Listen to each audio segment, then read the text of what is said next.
हर हर महादेव। देवों के देव महादेव जी के चरण में प्रणाम करती हूँ, मेरा प्रणाम स्वीकार हो। माता गौरा पार्वती के चरण में प्रणाम करती हूँ, मेरा प्रणाम स्वीकार हो। गणपति ललनवा के चरण में प्रणाम करती हूँ, मेरा प्रणाम स्वीकार हो। सब गुरु भाई बहनों के चरण में प्रणाम करती हूँ, मेरा प्रणाम स्वीकार हो। सब देवी देवताओं के चरण में प्रणाम करती हूँ, मेरा प्रणाम स्वीकार हो। माता और पिताजी के चरण में प्रणाम करती हूँ, मेरा प्रणाम स्वीकार हो। गुरु भाई बहन, मैं एक कथा सुनाने जा रही हूँ। इस कथा को पूरा सुनिए और रहस्य जानिए।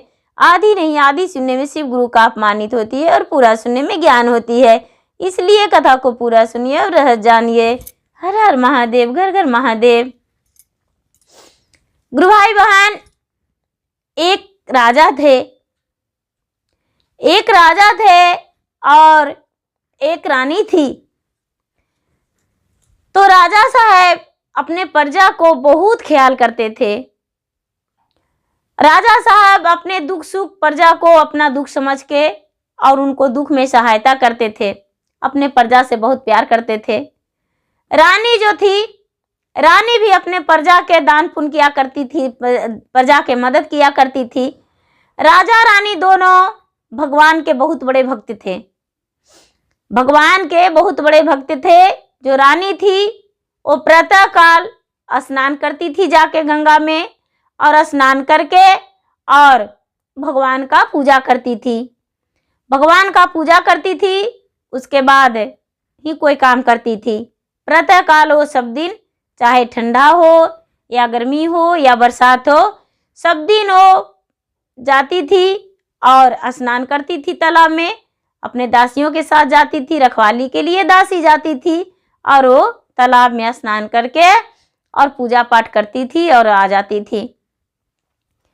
एक दिन का बात है कि गुरु भाई बहन, रानी गई स्नान करने के लिए अपने दासी के साथ। तो भगवान शंकर जी और माता पार्वती घूम रहे थे दोनों, और घूमते घूमते घूमते घूमते नजर पड़ गया रानी पे। तो कहते हैं कि देखिए तो ये जो राजा और रानी है, दोनों में कितना प्यार है। रानी जब जाती है स्नान के लिए तो राजा उसके साथ दासी को भेजते हैं, और आप हैं महादेव जी कि मुझे अकेले पर्वत पर छोड़ देते हैं और आप पूरे संसार में घूमते हैं, मुझे संग नहीं ले जाते हैं। देखिए तो एक राजा और रानी का प्यार कितना अच्छा है, कितना अच्छा लग रहा है। प्रतिदिन रानी जाती है तालाब में स्नान करने और उसके साथ दासी जाती है। बहुत सुंदर लगता है महादेव जी। आप भी जब भी रहिएगा तो मुझे साथ रखिएगा। महादेव जी कहते हैं कि तो ठीक है, देवी आप देखिए, हम राजा को परीक्षा लेते हैं, रानी से कितना प्यार करता है। आप तो देख रहे हैं कि वो प्रजा से भी प्यार करता है और रानी से भी, लेकिन इसमें देखिए रानी से कितना प्यार करता है। जब दूसरा दिन रानी गई है स्नान के लिए, तो रानी जैसा ही स्नान की, माघ का महीना था, रानी ठंड में कांपने लगी। इतना ठंड लगने लगा, इतना ठंड लगने लगा कि उसका शरीर बिल्कुल एकदम ठंडा से पूरा सितंग मारने लगा। उसको लगने लगा कि अब हम गिर जाएंगे। थर थर कांप रही थी बेचारी। ओ रानी बोली अपने दासी से, अरे कुछ जलावन जला दो, हम थोड़ा सा हाथ सेक लेंगे, क्योंकि बहुत ठंड है, ठंड से हम कांप रहे हैं। दासी बोली, रानी साहब यहाँ पर तो कुछ भी नहीं है, आप कैसे हाथ सेक सकते हैं, क्या जलाऊं? दासी को रानी बोली, अरे ये सब घास पात है, ये सब जला दो। दासी कहती है, रानी साहब आप नहीं जानते हैं, ये गरीबों को कुटियां है, ये गरीब का झोपड़ियां है, ये झोपड़ी में गरीब इंसान रहते हैं। ये बोली रानी राजमहल के रहने वाली, अपना मायका में भी राजमहल देखी थी और अपना भी उसका भी राजमहल था ससुराल में भी। तो ये राजमहल के रहने वाली भला झोपड़ी को क्या मरम जाने। वो कहती है नहीं नहीं, इतनी छोटी झोपड़ी कैसे रह सकता है, ये तो घास पात से छाया हुआ है। और रानी साहब बोले जलाने को लिए, तो दासी बोली नहीं रानी साहब हम नहीं जला सकते हैं। रानी ठंड के मारे अपने से जला दी। और जला दी तो रानी साहब हाथ सेकने लगी। जो भी इंसान थे वो अपने झोपड़ी छोड़कर भागने लगे। धीरे धीरे धीरे धीरे उसे जलते जलते कितने झोपड़ी जल गए, कितने झोपड़ी जल गए। रानी साहब अपना हाथ पैर सेक लिए और घर वापस आ गए। जब घर वापस आए तो राज दरबार में बहुत सारे लोग पहुंचे, गरीब इंसान, और राजा से कहने लगे, राजा साहब हम गलत करते हैं तो आप डांट जुर्माना करते हैं और कारागार में डाल देते हैं, सजा देते हैं। आज आपकी जो रानी है वो बहुत बड़ी गलती की है, उसको क्या सजा मिलना चाहिए।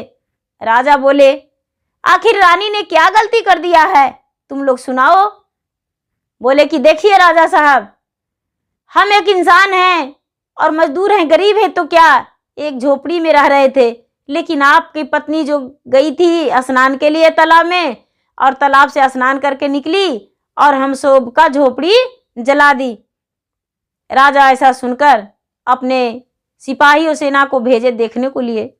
सिपाही और सेना आकर बोले कि हाँ राजा साहब, ये सत्य है, वहां पे झोपड़ी तो जला हुआ है।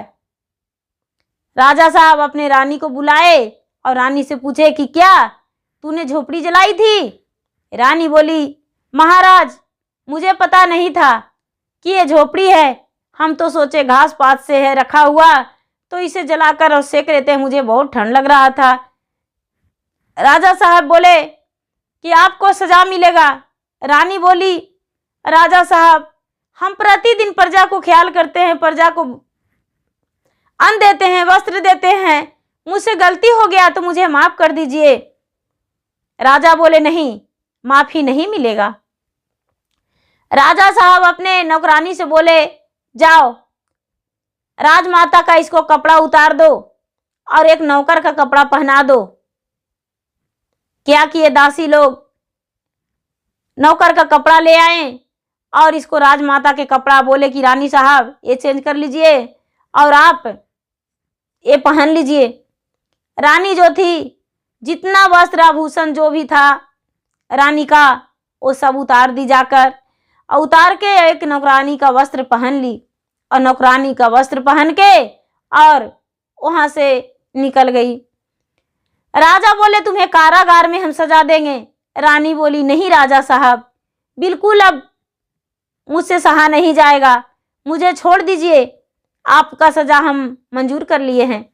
रानी घर त्याग दी और रानी घर त्याग के और घर से निकल गई। चलते चलते चलते चलते बहुत दूर चली गई, एक जंगल में पहुंच गई। जंगल में एक महादेव का मंदिर था। मंदिर में पहुंच गई और मंदिर में जाके पूजा करने लगी। एक पुजारी बन के रहने लगी। पुजारी बन के बेचारी रहने लगी, एक दासी के वो वस्त्र पहन के, और निकल गई थी घर में। उसके पास कोई सहारा नहीं था। वो मंदिर में चली गई और अकेली जाकर मंदिर में रहने लगी। मंदिर में रहने लगी और भगवान से यही प्रार्थना करती थी कि हे भगवान, मुझसे जो भूल हो गया वो मेरा भूल को आप क्षमा कर दीजिए और मेरे पति को ऐसा ज्ञान दीजिए कि मुझे ढूंढने आए। बेचारी पूरी दिन और रात नमः शिवाय, ओम नमः शिवाय, ओम नमः शिवाय, ओम नमः शिवाय जाप करती थी और स्नान करके पूजा पाठ करती थी और वन से फूल पत्ती लाती थी और वही भोजन करती थी। एक राजरानी और कहाँ एक दासी का जीवन बिताने पड़ा। वो बेचारी क्या करती, उसी तरह से गुजारा करते रही। करते करते करते करते महाशिवरात्रि का व्रत आया।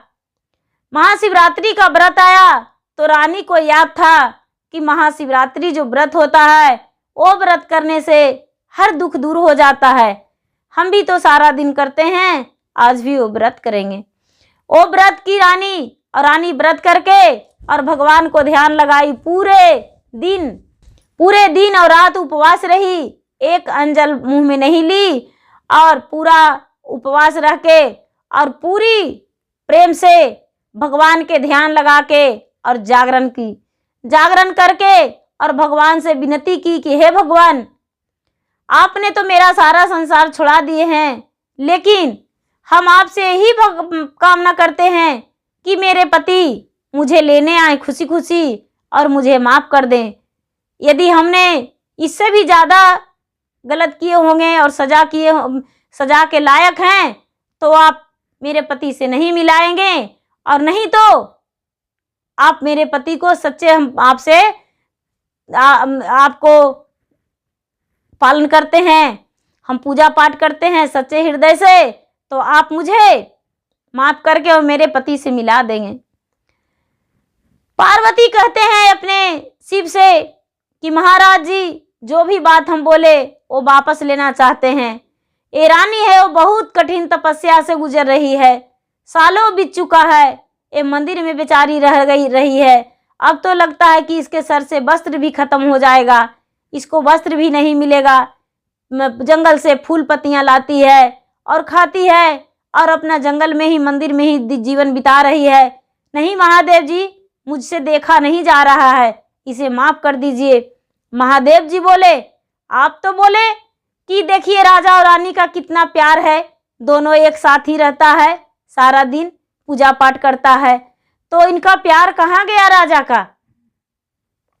माँ पार्वती बोले, नहीं नहीं, हम क्षमा चाहते हैं, दोनों का मिला दीजिए। जब बेचारी महाशिवरात्रि का व्रत की और उपवास तोड़ी तो राजा का ध्यान टूटा कि मेरी रानी कहाँ भटक रही होगी। ऐसा कोई भी ज़्यादा गलत नहीं की थी, जो भी हुआ था अनजाने में हुआ था। अनजाने में तो भगवान माफ़ करते हैं, और हम तो एक मनुष्य हैं, अपने पत्नी अर्धांगिनी को नहीं माफ़ कर सकते हैं। वो सैनिकों से बोले कि चलो हम अपना रानी को खोजने जाते हैं, मेरी रानी आखिर कहाँ होगी। खोजने को लिए निकल पड़े, तो चलते चलते बहुत दूर चले गए तो एक साधु के रूप में महादेव खड़ी थे और राजा के आगे खड़ी हो गए। राजा ने अपने घोड़े से उतर के और उन साधु को चरण छुए और बोले कि महात्मा, हम अपना पत्नी को खोज में जा रहे हैं, क्या आप मेरे पत्नी को खोजने में मदद कर सकते हैं। ये जो बाबा थे भोलेनाथ, वो तो एक साधु का रूप धारण किए थे। बोले कि हाँ, आपका पत्नी का खोजने में हम मदद कर सकते हैं। ऐसा है कि आपका पत्नी, आप अपना हाथ दिखाइए। राजा अपना हाथ दिखाए, और जब राजा हाथ दिखाए तो हाथ देकर कह रहे हैं बाबा भोलेनाथ कि आपका पत्नी जो है वो कहीं मंदिर में है, जंगल में मंदिर में पूजा करती है, और एक भगवान के दास बन के मंदिर में ही अपना दिन बिता रही है और अपने पति को आसरा जोह रही है। राजा ये बात सुनकर जल्दी से जंगल में घोड़ा लेकर गए और जंगल में जाकर उस मंदिर के अंदर गए तो देख रहे हैं कि उनकी पत्नी जो थी भगवान से यही प्रार्थना कर रही थी कि हे महादेव, मेरे पति से मुझे मिला दीजिए, अब मुझसे सहा नहीं जाएगा, हे महादेव, और ओम नमः शिवाय जाप कर रही थी। जब ऐसा राजा देखे तो आंखों में आंसू भर के और रानी को हाथ धर लिए और बोले कि रानी, हम आपसे बहुत बड़ा भूल कर दिए, मुझे माफ़ कर दीजिए। आपको हम घर से निकलने का आदेश दे दिए और आज रानी का कपड़ा उतरवा कर एक दासी का कपड़ा दे दिए। आप मुझे ऐसा नहीं करना चाहिए। हे रानी, चलिए अब घर चलिए। ये जो रानी थी वो बोली कि यह सब मेरा कर्मों का फल है पतिदेव जी, इसमें आपका कोई दोष नहीं है। जैसा हम कर्तव्य किए थे वैसा मुझे फल मिला, इसमें आपका कोई कसूर नहीं है। ऐसा करके और रानी खड़ी हो गई और राजा के साथ घर आने को लिए तैयार हो गई। राजा के साथ घर आ गई। राजा लेकर आए घर। जब राजमहल में रानी को देखे तो फिर से स्वागत किए, उनके आरती उतारे और आरती उतार के और राजमहल के अंदर ले गए और राजमाता का कपड़ा, राजरानी का कपड़ा फिर से राजा अपने पत्नी को दिए और पत्नी को देकर और उन्हें स्वीकार लिए और रानी से अपना माफ़ी मांगे और बोले कि अब से ऐसा हम भूल नहीं करेंगे। पता नहीं मुझे क्या हो गया था कि आपसे हम ऐसा वचन बोल दिए, मुझे इसके लिए क्षमा कर दीजिए। रानी कहती है, राजा साहब, गलती वही करते हैं जिन्हें डांटते हैं उनके लिए दिल में प्यार हो। आप तो मेरे लिए भगवान हैं, आपके सिवाय मेरा संसार में कौन है जो आपको हम क्षमा नहीं करेंगे। ऐसा कह के और दोनों खुशी खुशी अपना राजमहल में रहने लगे और खुशी जीवन बिताने लगे। गुरु भाई बहना, मेरा वीडियो अच्छा लगे तो इसे लाइक कीजिए, शेयर कीजिए, सब्सक्राइब कीजिए। धन्यवाद। हर हर महादेव, घर घर महादेव।